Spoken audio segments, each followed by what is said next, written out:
نحمدہ و نصلی علی رسولہ الکریم اما بعد۔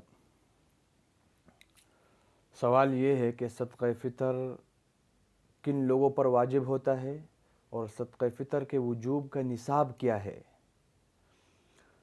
تو بنیادی طور پر صدقہ فطر 5 چیزوں پر واجب ہوتا ہے۔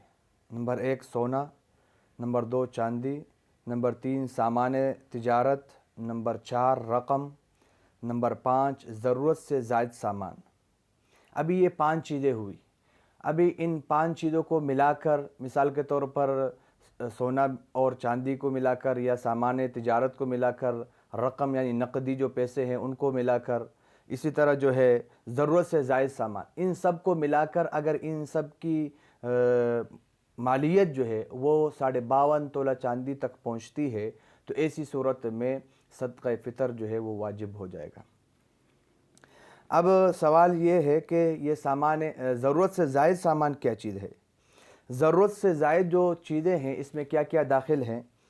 تو ضرورت سے زائد سامان سے مراد وہ چیزیں ہیں جو کسی بھی طرح استعمال میں نہ آتی ہو یا آتی ہو لیکن بہت ہی کم، سال میں 1 دفعہ یا 2 دفعہ، اور اسی طرح جو ہے محض زیب اور اس کے لیے زیب اور زینت کے لیے چیزیں رکھی گئی ہو وہ بھی اس میں شامل ہے، یا اسی طرح جو ہے گھر ہیں، مثال کے طور پر ایک گھر رہائش کا ہے ایک گھر رہائش کا نہیں ہے تو ابھی یہ بھی ضرورت سے زائد ہے۔ اسی طرح گاڑیاں ہیں، ایک گاڑی استعمال کی ہے دوسری گاڑی استعمال کی نہیں ہے، موبائل ہے، ایک موبائل استعمال کا ہے دوسرا استعمال کا نہیں ہے، تو یہ ساری چیزیں جو ہے وہ ضرورت سے زائد میں آ جائے گی۔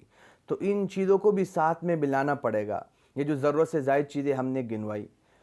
تو ابھی جب یہ صورت یہ چیزیں سامنے آئے گی اور ان ضرورت سے زائد چیزیں یا مالیت یا سونا یا چاندی، یہ 5 چیزوں کی مجموعی مالیت اگر 52.5 تولے چاندی تک پہنچتی ہے تو ایسی صورت میں صدقہ فطر واجب ہو جائے گا۔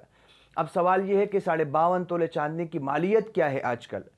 تو ہم نے جو معلوم کروایا ہے 15 مارچ 2023 کے اعتبار سے، تاریخ کے اعتبار سے ہم نے معلوم کروایا 1 تولہ چاندی کی قیمت ہے 2570، تو اس کے حساب سے جو ہے یہ مالیت بنتی ہے 1,34,925 فی تولہ جو ہے وہ 2570 کا ہے، ان کا جو ہے ان کی مالیت 52.5 تولے کی بنتی ہے 1,34,925۔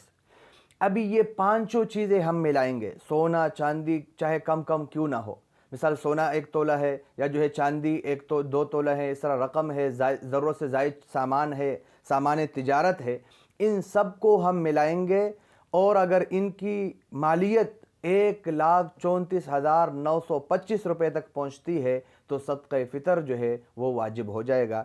یہ جو ہے صدقہ فطر کے جو ہے وجوب۔ اور دوسری بات ساتھ میں اہم وضاحت یہ ہے کہ صدقہ فطر کے وجوب کے لیے ان چیزوں پر سال کا گزرنا بھی شرط نہیں ہے،